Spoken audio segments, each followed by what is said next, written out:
Hello बच्चों, पिछली कक्षा में हमने पाठ 6 समाप्त किया था।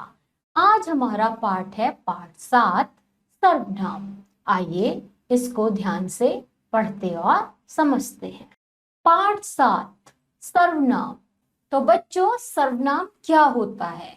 जो शब्द संज्ञा के स्थान पर प्रयोग किए जाते हैं वो कहलाते हैं हमारे सर्वनाम। आइए इसको समझते हैं। देखिए, पढ़िए और समझिए।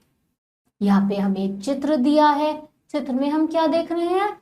आशु गरीब माता पिता का बेटा है। उसके माता पिता बूढ़े हो गए हैं। वह बहुत मेहनती है। वह दिन रात मेहनत करता है, अपने माता पिता का ध्यान रखता है और समय मिलने पर पढ़ता भी है। उसके माता पिता कहते हैं, बेटा हम दोनों का आशीर्वाद है कि तुम अवश्य सफल होगे। आपने देखा उपयुक्त वाक्यों में रंगीन शब्द छिपे, जैसे उसके, वह, हम, तुम, आशा, आशु तथा माता पिता संज्ञा के स्थान पर प्रयोग किए गए हैं। व्याकरण में ही इन्हें सर्वनाम कहते हैं। इस प्रकार हम कह सकते हैं कि जो शब्द संज्ञा के स्थान पर प्रयोग किए जाते हैं उन्हें सर्वनाम कहते हैं। तो बच्चों, यहाँ हमने क्या देखा कि जो आशु गरीब बच्चा है, उसके माता पिता हैं, वह, आपने, उसके, हम। यहाँ पे कुछ शब्द जो प्रयोग किए गए हैं, जो हमें रंगीन दिखाए गए हैं, वो क्या है? वो है सर्वनाम। तो संज्ञा के स्थान पर जो प्रयोग किए जाते हैं वो कहलाते हैं सर्वनाम। इससे आगे देखते हैं बच्चों, क्या क्या है। यहाँ पे हमने क्या देखा चित्रों में कि जय और दीपक मित्र हैं, वे स्कूल जाते हैं।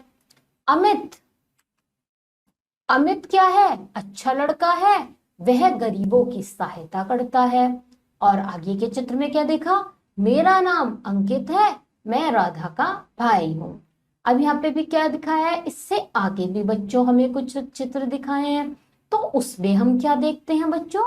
मम्मी ने अंकुर से पूछा, तुम क्या बनना चाहते हो? बच्चों ने शिक्षक से पूछा, हम खूब मेहनत करते हैं। कोमल ने अपनी बुआ से कहा, आप बहुत अच्छी हैं। अब बच्चों, यहाँ पे हमें जो कुछ चित्र में दिखाए गए हैं शब्द, जैसे तुम, हम, आप, तो आइए इनको हम आपको समझाते हैं। उपयुक्त वाक्यों में संज्ञा के स्थान पर सर्वनाम शब्दों का प्रयोग हुआ है। जैसे क्या है? जय और दीपक के स्थान पर वे, अंकित के स्थान पर मैं, बच्चों के स्थान पर हम, अमित के स्थान पर वह, अंकुर के स्थान पर तुम और बुआ के स्थान पर आप। अतः वे, वह, मैं, तुम, हम, आप शब्द हैं सर्वनाम। ये जितने भी नामों के, स्थानों के, शब्दों के पर प्रयोग किए गए शब्द हैं, कौन से? जैसे हुआ मैं, तुम, आप, हम आदि, क्या है बच्चों? सर्वनाम शब्द। अब इससे आगे देखते हैं बच्चों, आता है सर्वनाम के भेद। सर्वनाम के मुख्य रूप से 6 भेद होते हैं। सर्वनाम के कितने भेद होते हैं? 6 भेद होते हैं। आइए उनको हम पढ़ते हैं और समझते हैं। अब बच्चों, यहाँ क्या दिया है? यहाँ दिया है पहला पुरुषवाचक सर्वनाम। उसमें क्या क्या प्रमुख हैं? हम, तुम, वह, आप, यह। दूसरा क्या है बच्चों? निश्चयवाचक सर्वनाम। निश्चयवाचक सर्वनाम में क्या क्या प्रमुख होता है बच्चों? ये, वे, यह आदि। अब इसके बाद आता है बच्चों अनिश्चयवाचक सर्वनाम। तो अनिश्चयवाचक सर्वनाम में क्या है बच्चों? कोई, कुछ। इसके बाद आता है चौथा, जो है संबंधवाचक सर्वनाम। उसमें क्या क्या आता है बच्चों? उसमें आता है जो, सो, जैसा, वैसा आदि। अब हम पांचवा देखते हैं बच्चों। पांचवा क्या है? प्रश्नवाचक। तो प्रश्नवाचक सर्वनाम कौन कौन से होते हैं? कौन, क्या, किसे, किसको आदि। और छठा क्या है बच्चों? निजवाचक सर्वनाम। तो निजवाचक सर्वनाम में क्या क्या आता है बच्चों? ये प्रमुख हैं, आप, स्वयं, अपने आप आदि। तो ये क्या हुए बच्चों? हमारे 6 भेद। अब हमने इस पाठ में क्या सीखा? जो शब्द संज्ञा के स्थान पर प्रयोग होते हैं सर्वनाम कहते हैं उन्हें। सर्वनाम के कितने भेद होते हैं? 6। पुरुषवाचक, निश्चयवाचक, अनिश्चयवाचक, संबंधवाचक, प्रश्नवाचक और निजवाचक। तो यहाँ पे बच्चों हमारा अभ्यास कार्य शुरू होता है। अभ्यास कार्य में हमारा है अब बताइए। तो अब बताइए में बच्चों हमारा प्रश्न है क्या प्रश्न क्या है? सही विकल्प वाले गोले को रंगिए। अब यहाँ पे क्या है, हमें एक प्रश्न दिया है और उसके कुछ उत्तर हैं, तो जिसमें से हमें एक जो सही उत्तर है वो बताना है। तो प्रश्न क्या है बच्चों? संज्ञा के स्थान पर प्रयोग किए जाने वाले शब्द कहलाते हैं क्या? तो क्या है बच्चों इसका उत्तर? सर्वनाम। तो इसका उत्तर हुआ सर्वनाम। अब हम देखते हैं बच्चों दूसरा प्रश्न। दूसरा प्रश्न क्या है? इसमें सर्वनाम शब्द है, तब आपको बताना है सर्वनाम क्या है जो संज्ञा के स्थान पर प्रयोग हुआ है। जैसे इसमें बंदर, बंदर तो खुद का नाम है यानी कि मैं, तो इसका उत्तर क्या हो गया बच्चों? मैं। अब हम देखते हैं तीसरा प्रश्न।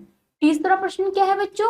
सर्वनाम के भेद हैं। अभी आप सब पढ़ के आए हैं, तो इसमें हमने आपको बताया 6 होते हैं, तो इसका उत्तर क्या हुआ बच्चों? 6। चौथा प्रश्न देखते हैं बच्चों। चौथा प्रश्न है इनमें सर्वनाम शब्द नहीं है। तो यहाँ पे है, तुम, वह, ये सब दे रखे हैं और दे रखा है किताब, जिसमें कि किताब सर्वनाम शब्द नहीं है। इसी के साथ बच्चों हमारा कै प्रश्न समाप्त होता है। अब हम प्रश्न करते हैं ख। तो ख प्रश्न में क्या है बच्चों? कोष्टक से छांटकर रिक्त स्थानों में पुरुषवाचक सर्वनाम भरिए। अब यहाँ क्या दिया है बच्चों? हमें खालिस्तान और साइड में कुछ हमें शब्द दिए हैं जो सही हैं, तो वो हमको छांटकर खालिस्तान में भरने हैं। तो पहला देखते हैं बच्चों क्या है? खालिस्तान बाजार से सामान ले आए। यहाँ पे दिया है मैं, वह, वे, तो क्या होएगा इसका उत्तर? वे। तो यहाँ पे हम वे लिखेंगे। दूसरा खालिस्तान है हमारा, खालिस्तान यहाँ मत बुलाना। वह, मैं, उसे, तो इसका खालिस्तान क्या आएगा बच्चों? उसे। उसे यहाँ मत बुलाना। इससे आगे देखते हैं बच्चों। मैंने उससे पूछा खालिस्तान क्यों आए हो? तो खालिस्तान में क्या भरना है? यहाँ पे क्या क्या दिया है? मैं, वह, तुम, हम, तो बच्चों इसका उत्तर क्या हुआ? तुम। अब इससे आगे का देखते हैं बच्चों चौथा प्रश्न। तो चौथा प्रश्न क्या है, यानी कि खालिस्तान क्या है? खालिस्तान तुम्हें नहीं पहचानता। अब यहाँ पे साइड में हमें कुछ शब्द दिए हैं जो सही हैं, उसमें से हम एक भरेंगे। इसका उत्तर हुआ बच्चों मैं। तो यहाँ पे हमारे खालिस्तान क्या है? समाप्त होते हैं। बच्चों इसी के साथ यहाँ पे हमारा पाठ जो सर्वनाम का है वो समाप्त होता है। मुझे लगता है आप सभी बच्चों को पाठ सर्वनाम का बहुत ही अच्छे से समझ में आया होगा। अब हम मिलते हैं आपको अगली कक्षा में। तब तक के लिए आप सभी बच्चे अपना ध्यान रखिए।